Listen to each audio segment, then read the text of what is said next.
तो दोस्तों अगर आप टैली प्राइम को अपग्रेड करने की सोच रहे हैं या फिर नया टैली इंस्टॉल करने की सोच रहे हैं, तो उससे पहले कुछ चीज़ें हैं जो कि आपको माइंड में रखनी है, जो कि आपको पता होनी चाहिए कि किस तरह के ऑपरेटिंग सिस्टम को टैली प्राइम सपोर्ट करेगा और किस तरह के सिस्टम को नहीं करेगा, सिस्टम की कॉन्फ़िगरेशन क्या होनी चाहिए, और अगर आप एक बार टैली प्राइम में अपग्रेड कर देते हैं तो क्या आप उसको वापस से टैली ERP9 में इन केस अगर आप चाहते हैं कि उसको उस डाटा को टैली प्राइम में आपने दोबारा से रन करना है, तो क्या आप कर सकते हैं। तो ये सारी जो चीज़ें हैं मैं आपको इस वीडियो में बताने वाला हूं, तो बने रहिए वीडियो के लास्ट तक।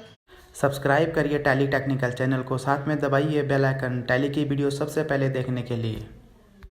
नमस्कार दोस्तों, मेरा नाम है वीरेंद्र और एक बार फिर से स्वागत करता हूं आपका हमारे चैनल टैली टेक्निकल में। तो दोस्तों सबसे पहले बात करते हैं कि टैली प्राइम को इंस्टॉल करने से पहले किस तरह की कॉन्फ़िगरेशन हमारे सिस्टम की होनी चाहिए, टैली प्राइम किस तरह के ऑपरेटिंग सिस्टम को सपोर्ट करेगा। तो दोस्तों टैली का क्लियरली कहना है कि जो टैली प्राइम है, टैली प्राइम जो है सिर्फ और सिर्फ 64 बिट के सिस्टम को ही सपोर्ट करेगा। तो अगर आपके पास 32 बिट का ऑपरेटिंग सिस्टम है तो उसको टैली प्राइम जो है सपोर्ट नहीं करेगा। टैली प्राइम को यूज़ करने के लिए जो आपके पास सिस्टम की कॉन्फ़िगरेशन होनी चाहिए, जो कि टैली रिकमेंड करता है, तो वो जो है 64 बिट तो होना ही चाहिए। वो चाहे आपका मदरबोर्ड हो या फिर आपका ऑपरेटिंग सिस्टम हो, तो 64 तो रिक्वायर्ड है ही। उसके अलावा जो सिस्टम की कॉन्फ़िगरेशन आपको चाहिए तो टैली जो है रिकमेंड करता है, तो उसमें जो प्रोसेसर आपका होना चाहिए 1.8 गीगाहर्ट्ज़ 64 बिट का होना चाहिए, जो कि 64 बिट आर्किटेक्ट प्रोसेसर होना चाहिए। कोर टू ड्यू भी सपोर्ट करेगा, ड्यूल कोर सपोर्ट करेगा, i3 i5 i7 इसके इक्वल जो भी सिस्टम रहेगा या उसे अबव जो है टैली प्राइम सपोर्ट करेगा।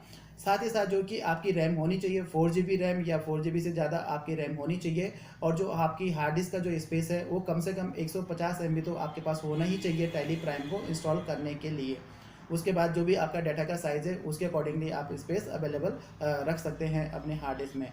उसके बाद बात करते हैं मॉनिटर और रेजुलेशन की। तो मॉनिटर रेजुलेशन में जो है आपके मॉनिटर का जो रेजुलेशन है वो 1366 इंटू 768 होना चाहिए, एंड ऑपरेटिंग सिस्टम जो है 64 बिट होना चाहिए और विंडोज 7 या विंडोज 7 से अबव होना चाहिए, जो भी लेटेस्ट टेक्नोलॉजी है। उसके बाद बात करते हैं माइक्रोसॉफ्ट ऑफिस की। तो माइक्रोसॉफ्ट ऑफिस का भी आपके पास 64 बिट एडिशन ही होना चाहिए। माइक्रोसॉफ्ट के 64 बिट एडिशन को ही जो है टैली प्राइम जो है सपोर्ट करेगा। तो ये तो थी दोस्तों सिस्टम रिक्वायरमेंट कि अगर आप टैली प्राइम इंस्टॉल करना चाहते हैं तो आपकी सिस्टम की रिक्वायरमेंट क्या होनी चाहिए। तो बात बिल्कुल क्लियर है, अगर आप टैली प्राइम इंस्टॉल करना चाहते हैं, यूज़ करना चाहते हैं, तो आपके पास जो आपकी सिस्टम की कॉन्फ़िगरेशन है वो 64 बिट पे ही होनी चाहिए, 64 बिट टेक्नोलॉजी पे ही होनी चाहिए। तो दोस्तों इसके लिए ये जो क्वेश्चन है ये लाजमी है कि अभी भी जो है बहुत सारे यूजर्स जो है 32 बिट्स का ऑपरेटिंग सिस्टम यूज़ कर रहे हैं, जिसको कि टैली ERP9 सपोर्ट करता था या उससे पहले के जो भी वर्जन थे सपोर्ट करता था। तो इसके लिए जो टैली का कहना ये है कि हम अपने कस्टमर को इनकरेज कर रहे हैं लेटेस्ट टेक्नोलॉजी को अडॉप्ट करने के लिए, जो कि सही भी है। अगर आप लेटेस्ट टेक्नोलॉजी पे आते हैं, 32 बिट की जगह 64 बिट को आप यूज़ करना स्टार्ट करते हैं, तो आपको जो एप्लीकेशन का जो परफॉर्मेंस है वो डेफिनेटली आपका जो है इंक्रीज होगा, इन्हांसमेंट होगा उसमें, और आपको यूज़ करने में थोड़ा सा मज़ा आएगा, चाहे वो स्पीड से रिलेटेड हो या किसी कंपेटेबिलिटी से रिलेटेड हो। तो 64 बिट अच्छा है, आप इसको यूज़ करेंगे तो डेफिनेटली आपको ही फ़ायदा होगा इसका। तो दोस्तों अब बात करते हैं दूसरी चीज़ की, जो कि आपको माइंड में रखनी है।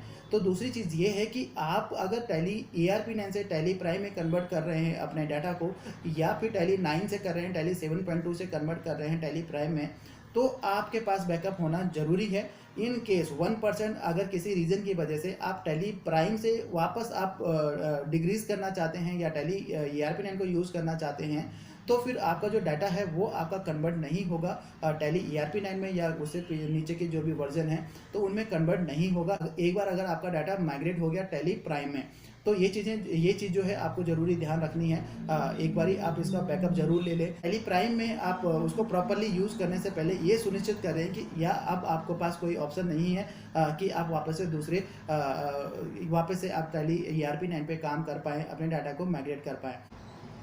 उसके लोअर वर्जन में माइग्रेट नहीं होगा, आपको टैली प्राइम ही यूज़ करना पड़ेगा। इसी तीसरी चीज़ है दोस्तों वो मैं आपको बताना चाहूँगा। तो तीसरी चीज़ जो है वो ये है कि अगर आप टैली 7.2 से, टैली 9 से, टैली ERP9 से या फिर स्टार्टिंग के वर्जन 4.5 से अगर आप माइग्रेट करना चाहते हैं डाटा टैली प्राइम में, उसके लिए आपको एडिशनल टूल की ज़रूरत नहीं पड़ेगी, जैसे कि आपको टैली ERP9 में पड़ा करती थी। तो वो जो है आपको एडिशनल टूल ख़त्म कर दिया। टैली प्राइम में इनबिल्ट ये फीचर है कि अगर आपका किसी भी वर्जन का डाटा है टैली का, चाहे वो 4.5 का है, चाहे वो 9 का है, 7.2 का है या ERP9 का है, आप डायरेक्टली उसको माइग्रेट कर सकते हैं टैली ERP9 में। तो दोस्तों, अगर आप टैली प्राइम इंस्टॉल कर रहे हैं तो इन चीज़ों का आप ध्यान रखिए, और इसके अगर आप इन चीज़ों का ध्यान रखेंगे तो आपको कोई प्रॉब्लम नहीं आएगा यूज़ करने में।